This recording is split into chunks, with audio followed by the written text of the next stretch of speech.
Sur ce quai du terminal de Lonne-Plage, un très important dispositif a été mobilisé, avec notamment 70 pompiers et 5 équipes SMUR pour prendre en charge une vingtaine de naufragés.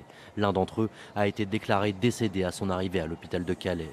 3 autres personnes, une femme et 2 enfants âgés d'environ 5 et 8 ans, se trouvaient en arrêt cardio-respiratoire. Ils ont succombé dans l'après-midi. Le bilan est très lourd, 4 morts et une personne toujours en urgence absolue. Pour les autres victimes qui ont été prises en charge, il y a 8 victimes qui sont ce qu'on appelle des urgences relatives que nous avons réparties sur l'hôpital de Calais et de Dunkerque. Et il y a 6 personnes qui sont appelées des impliqués, qui sont prises en charge par la PAF, qui eux ne veulent pas regagner l'hôpital parce qu'ils vont bien, ils ont été rhabillés. À ce stade, le bilan est pas parfaitement consolidé. On nous parle de 19 à 20 personnes et il nous manquerait potentiellement une personne qui pourrait être sous toute réserve un nourrisson. Tout ça est en train d'être consolidé par le biais d'interprètes avec les personnes qu'on a pu repêcher qui sont en état de nous parler. Les recherches se sont poursuivies toute la journée au large de la côte d'Opale.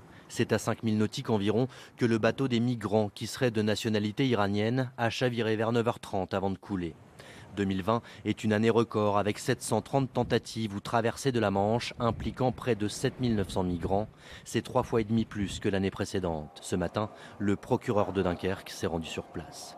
Il y a une enquête qui est ouverte et qui est confiée à la police aux frontières, comme c'est habituel dans ce genre de cas, puisque la police aux frontières est plus particulièrement spécialisée pour ces faits d'aide à l'entrée au séjour irrégulier d'étrangers en France et pour les faits qui nous concernent aujourd'hui, qui pourront trouver des qualifications comme celle d'homicide et de blessures involontaires.